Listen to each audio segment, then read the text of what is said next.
He had that look in his eyes, but not only that, Kobe Bryant had such an amazing game that defenses just couldn't stop once he was locked in. There's times where showcases are so amazing, so mesmerizing, and so masterful that you have to go back and really analyze everything that happened. There have been countless of these in the history of the NBA, and what a shame it would be to not really dive deep into them. From the times where Kobe dropped 54 games in a row, LeBron's historic playoff run with the electrifying chase down block, and all the way back to Michael Jordan's flu game. There's so many memorable moments from many players, so I would like to welcome you all to the Rewind series. A series where we analyze just how a player picked apart his opponents, whether it be in the regular season over a stretch of games, great playoff runs, or even historic finals performances. It's nice to see how a player really played when you can go back and look at it, and to continue with this series in our 4th episode, we're analyzing the historic 2009 finals performance from the one and only Kobe the Bean Bryant. During the 2009 finals, Kobe was not going to leave without that NBA championship, as the year prior they lost to the Boston Celtics. So that very next season, Kobe came in with redemption on his mind and led the Lakers to the 3rd best record in Lakers franchise with a 65-17 record on the season. After doing that, he would surely not let that hard work go to waste in the postseason, and he went to work, to say the least. During this 23-game run, Kobe played a total of nearly 41 minutes per game while pouring in 30 points a night, with 5 rebounds and 5 assists to go along with it, while connecting on 45% of his shots from the field and 35% of his three-pointers. Just battling against physical and tough teams on that route to the finals, Kobe and the Lakers had to fight through adversity just to get to that chip, and once they arrived against the highly praised 23-year-old and Dwight Howard in the Orlando Magic, the real work had just begun. Getting his 4th ring and first finals MVP after 5 games against Orlando, during this span, Kobe averaged 32 points, 7 assists and 5 rebounds, and connected on 43% of his shots from the field and 36% from deep. With every way possible of affecting the game offensively, Kobe was doing so, but instead of just glossing over the stats, let's dive deep into how Kobe was ripping apart the Orlando Magic.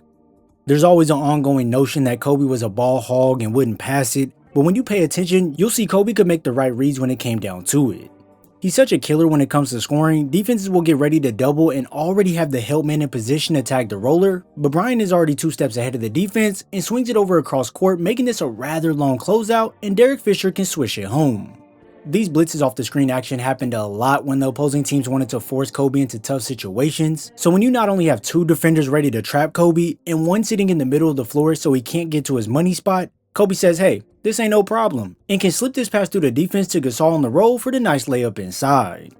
Threads like that have to be made on time and on the money, and it's even better when you have a big who can avoid the contact to convert the bucket. You'll see time and time again that defenses will try and funnel Kobe into tough scenarios where 3 defenders are looking to sink in on him, but with that patient nature, Bryant can get even deeper, allowing the defense to double him, and just when they think they have him jammed up, he can step through for a pocket pass to Gasol for the and one.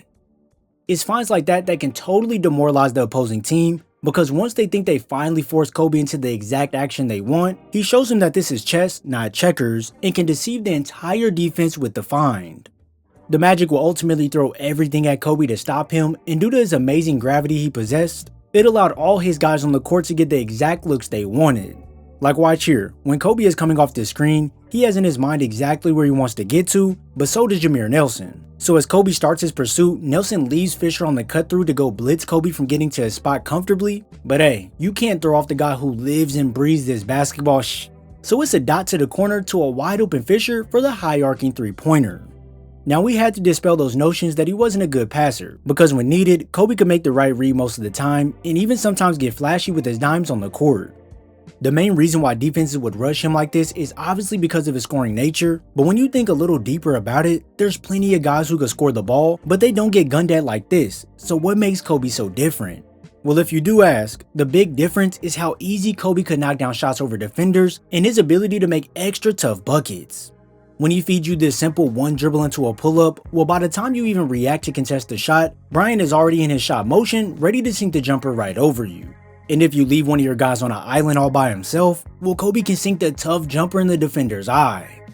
It truly doesn't matter how close the defense is on his side or in front of him. Once Kobe gets to his spot, he can get it up and over them, and please look at how close Dwight's hand is to this ball when it's on its way to the rim. Like, this is truly a ridiculous shot for Kobe to knock down. But in all reality, this was a staple in Kobe's game and during this series. When he was working in at mid-range, all he needed was a slither of space from the defense to get into his shot, and once he was locked in on that rim, there was truly nothing you could do. As he comes down the floor to get into this post-up action here, you can already see Rashard Lewis coming over for the double, so once Kobe sees this, he just spins off the other shoulder away from the double team and gets the friendly bounce off the rim to sink the shot. The degree of difficulty on these buckets were absurd, and when Kobe started getting deep in his bag, well, he could create the space he needed from the defender to get to his work desk, and best believe he was gonna serve you a bucket. This type of creativeness was sneaky and often overlooked, but when you slow things down, you can see that this rip through when the defender puts his hand out allows for Kobe to get the step on the defense, and now with him being on his left side and a step behind, Bryant can rise up confidently knowing that the defense can't get a good contest without fouling. It doesn't just stop right there. Watch here as Kobe drives right at the defense. Once the defender's hips are completely horizontal, Kobe can now feed this spin move, which will force the defender into a tough recover, as he'll have to turn his hips completely the other way, and bada bing, it's money team. It was fairly simple for Kobe to get the defense out of position, such as an up fake to get them on that trampoline, and now in his rhythm pushing down the sideline, it's an easy but tough fade over Dwight while falling out of bounds. Most of these shots were so difficult that it takes a certain breed of player to knock down these consistently, and on shots like this, in today's league, players will be looking at the ref complaining for a foul, but with Bean, he just knocks it down and starts jogging back the other way. Like, you could really tell he was locked in during this series, just snaking around this screen to his spot, and with no care in the world for the defense. When he felt he got to his desired area, Kobe would rise up, absorb the contact down low, but stay focused all the way through till the ball went through the net. This right here is a one-of-a-kind type of killer on the court when you see this demeanor, focus, and intensity Kobe was playing with during this series. And trust me, you could see it in his eyes. Time and time again, Bryant was forced into the most difficult positions on the court where you would honestly think the shot was unable to get off, but if there's a will, there's a way, and boy oh boy did Kobe find his way every single time. Sometimes it just showed the opposing team that he was a force that couldn't be stopped. When you see the entire left side cleared out for Kobe, he could have easily attacked this side to go get a bucket or get into a post-up action, but nah, Kobe sees the gap and spot he wants to get to, and just knowing that the defense would contest hard, Bryant stays strong going through the traffic and kisses it off the glass to convert the and one.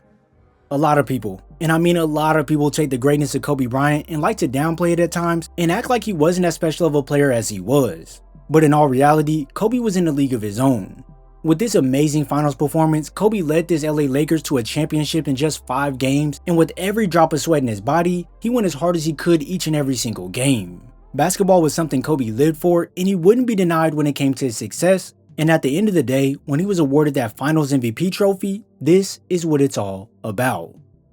If you enjoyed this video, be sure to drop a like and subscribe before heading out. I thank you all for your support, and I'll see you in the next video.